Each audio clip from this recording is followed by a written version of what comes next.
And I'm going to ask Larry Corey to join us up here. And Larry's the head of the University of Washington's Virology Division, and he's the co-director of the Vaccine and Infectious Disease Institute. He's professor of medicine and lab medicine at UW, and is the leader of the HIV Vaccine Trials Network, which is the largest vaccine trials, HIV trials network in the world.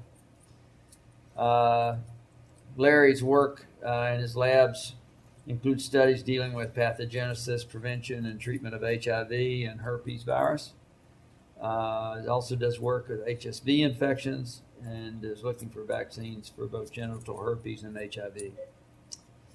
I might also add that last week Larry was inducted into the Institute of Medicine, which is probably one of the highest honors any physician can receive.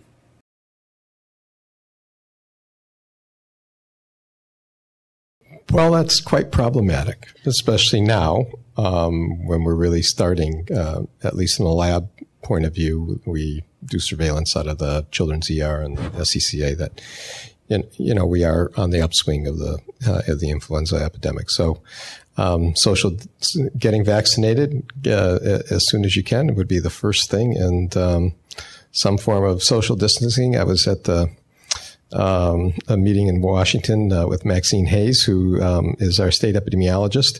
And I said, hello, Maxine. And she sort of went like this. She sort of, bump shoulders, didn't want to shake my hands or get a peck on the cheek. So I guess I would say that that's about all you can do.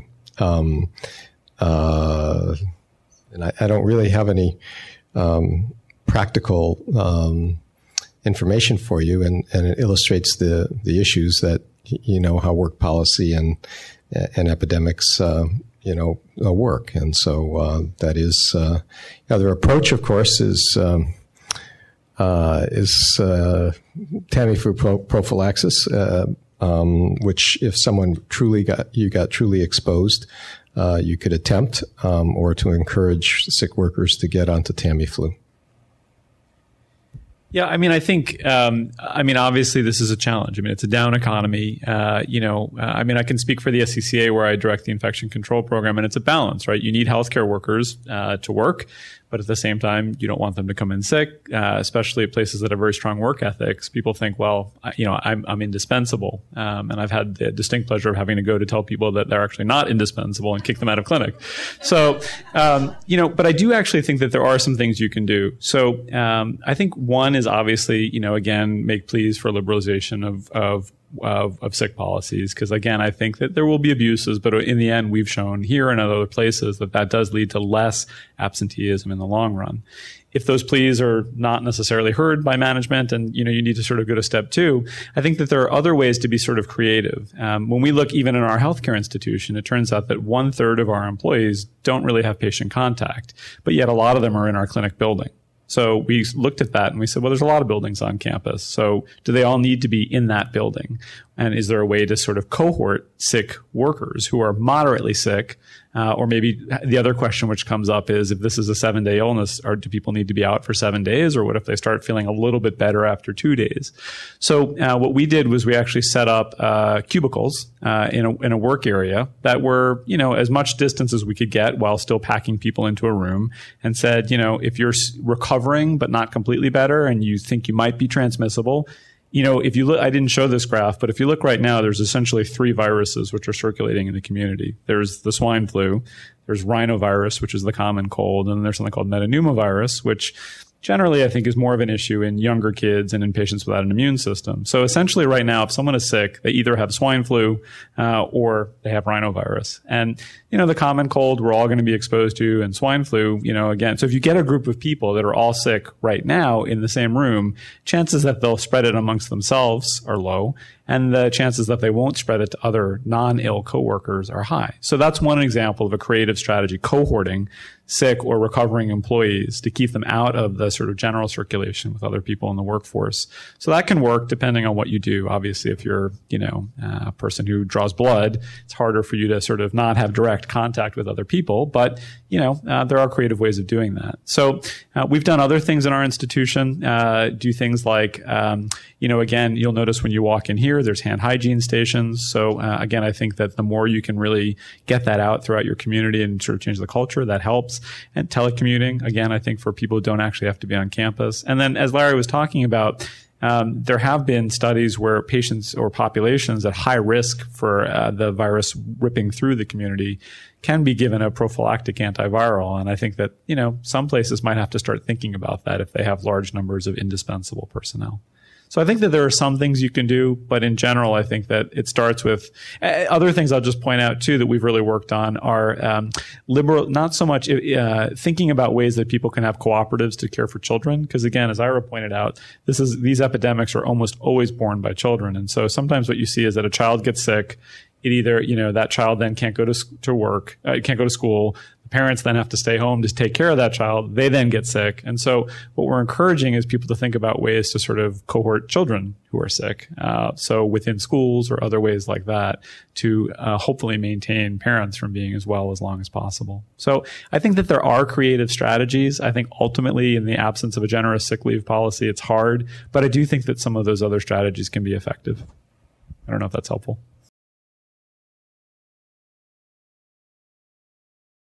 Yeah, well, pregnancy, especially in the last trimester, does cause a sort of generalized immunosuppression. The characteristics of are not all, totally well documented, but it has been relatively common within influenza epidemics that pregnant women, especially in the last trimester, are at high risk of morbidity and of primary influenza pneumonia, which is the major cause of death during pandemic antigenic shift flus. And the early data, at least that we've seen, and if Ira would be the one to really be the expert, has been pretty close to a 4% mortality, which is real different than 1 in 10,000. So, one of the issues in this outbreak is to get pregnant women vaccinated. And that's actually been a pretty tough issue here in the United States because there's this sort of culture that you don't give pregnant women anything. And so it's really one of the pushes to actually do that. And I've actually had half the emails I get are about, what do I do about that? In fact, I have a couple pregnant women on school, the pregnant school teacher who's exposed to kids with swine flu, and I'm pretty liberal with respect to the issue of the use of Tamiflu for them. So it is a problem, and the early data would suggest that is the case. They tend to be young. We are seeing in the data that we have relatively higher titers in younger people, which means more viral replication, which is generally associated with more serious morbidity. So it is an issue, much more of an issue for the pregnant woman than it is than the issue of the fetus. There's really not a lot of data about, if the mother is fine, the fetus will be fine. I think I don't think pregnant women. I think pregnant women are at risk of many things, and I don't think this particular virus is just selecting pregnant women. I think we're seeing higher mortality in that group because we would with any acute infection. I think the other benefit of vaccinating pregnant women would be theoretically protect their infants for roughly the first 6 months of life with passive antibodies, which is also a very vulnerable group. So I think there's a double benefit by vaccinating pregnant women. It probably should be done.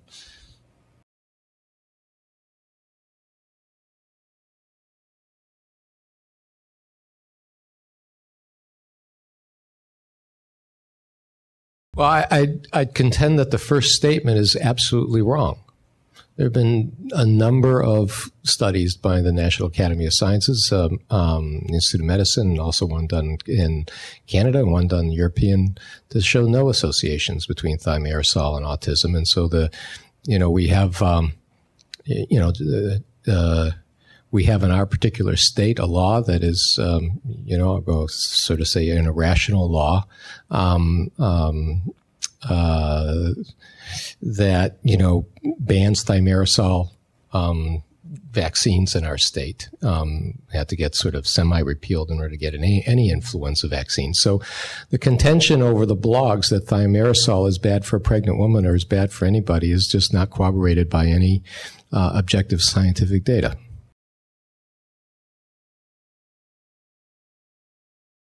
Well, I don't think the concern is the concern has never been, I think, for the pregnant women. The concern is that developing fetuses have less of a tolerance for heavy metals like mercury. And it's the same reason why there are advisories against, fish consumption during pregnancy. So I think that is more particularly the concern.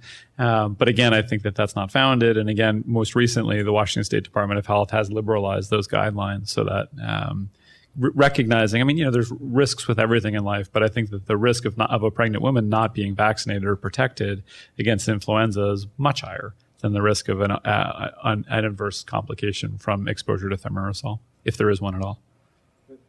But also there is thimerosal-free vaccine available. So if somebody's really concerned, you should probably be able to get thimerosal-free vaccine.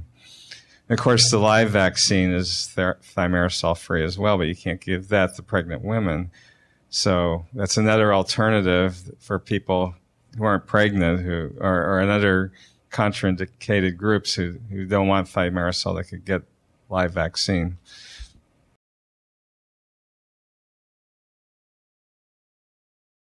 Well, the epidemiologists long ago, looked at the death certificates of people with influenza, and what they saw was myocardial infarction, end-stage lung disease, atherosclerotic heart disease. And some nice studies that were done in the 1970s, 1980s really showed that everybody who gets influenza, even though you have an upper respiratory infection, this infection really does get in your lungs, and it drops what we call your partial pressure of oxygen, your oxygenation, even in a healthy person, by a good 20% for at least 3 to 4 weeks.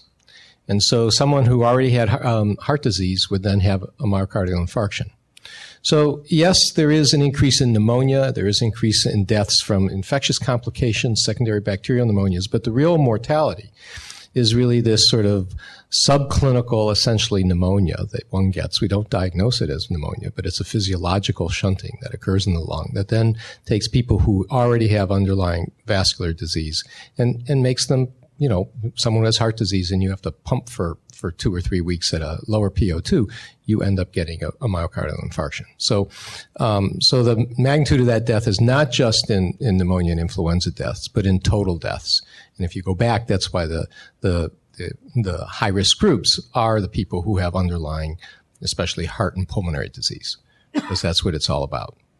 And that's really the sort of the hidden pathogenesis of influenza, why it's always been sort of underestimated. In fact, when, I'm a lot older than these guys. When I was taught, congestive heart failure, they used to say would start like an influenza-like illness. And that's baloney. Congestive heart failure doesn't really have fevers and malaise and myalgias, but influenza started, dropped your PO2 and that put the person into congestive heart failure. And that's, that's really the hidden pathogenesis of flu. That's the culprit of why it differs from all other respiratory disease. But I also think it's important to recognize two other things. One, I think this community may be a little bit more sensitized. So the virus, although again it affects mostly the respiratory tract, can also disseminate to other parts in the body. And so there was a case 2 years ago of 2 children in the Seattle area who died of myocarditis, which is essentially a spread of the virus to the heart muscle itself. So that is a complication, and it's thought that may be as often as 1 in 100,000 people who have the influenza. And then I think the other thing that is relatively new data that just came out this week was they looked at autopsies in 80 of the young people who died this past year with the swine influenza. And 25% of those individuals who died of influenza had a widely disseminated bacterial infection. So this concept of a post-influenza infection So getting a second infection with the bacteria, either in your lungs or throughout your bloodstream after influenza, can happen and may happen more commonly with this virus than others. Yeah, I mean, Corey's illustrated a really good point between swine, which is actually a disease of the younger kids, and is dying because they're actually having what we call primary infection and not a lot of immunity and high rates of dissemination, and maybe higher rates of dissemination in this particular virus than others, versus what I was talking about, which is really the classic sort of elderly influenza, in which you actually see that's the modus operandi of why the elderly in the nursing home deaths occur. So this epidemic should behave differently, actually, because of the age group. I mean, young kids have incredible cardiovascular reserves, as do 25-year-olds. So, we drop our PO2 for a while. It's not going to cause what it does in a 65-year-old who has atherosclerotic heart disease.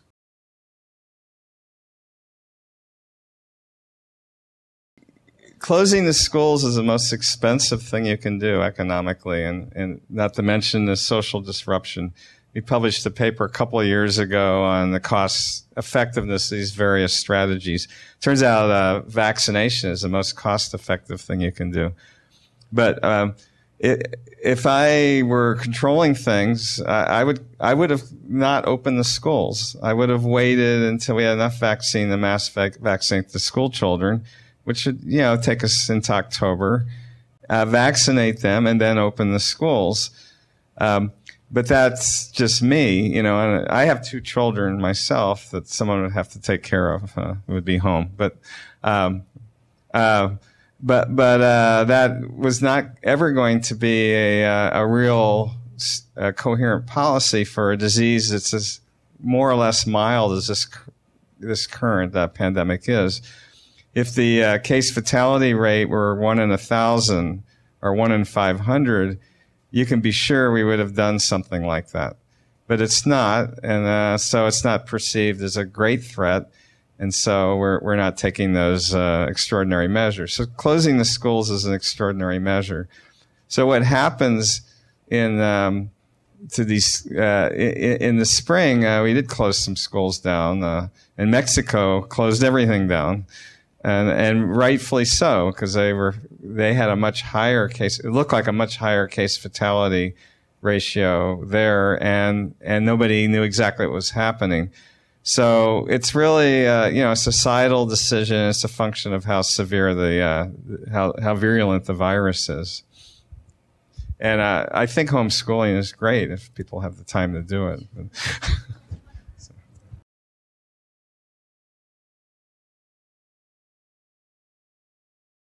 Well, so I mean, I have a 6-year-old, so I'll answer this both as a dad as well as as a infectious disease specialist. So, I think first of all, I just want to sort of, I completely agree with you. I mean, I'm someone who almost got PTSD from the amniocentesis when I watched the needle going towards my Delphine in the uterus. So, no one wants to protect my child, protect their child more than me. But at the same time, I think that the way I look at this is, first of all, I would argue that this is not a new medication. I mean, essentially, we've been giving influenza vaccines for how many years?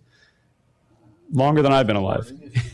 So, what is different about it is that it's a different strain, but the way that this, and I mean, this is a little bit unfortunate too, that it hasn't changed very much. But vaccinology is an old science. I mean, it's not that different from what Jenner did, with cowpox. So essentially, this is not something new. So we've got 40 to 50 years of experience of giving this a vaccine similar to this. And so I guess I would put this in a different category than, say, a brand new medication that just comes out and you want to know whether or not to expose your child to it. So the first thing I would say is it's not new. And we know that from the track record that it's safe, and that if there are rare side effects, even in a bad year with the vaccine, you're talking 1 in a million.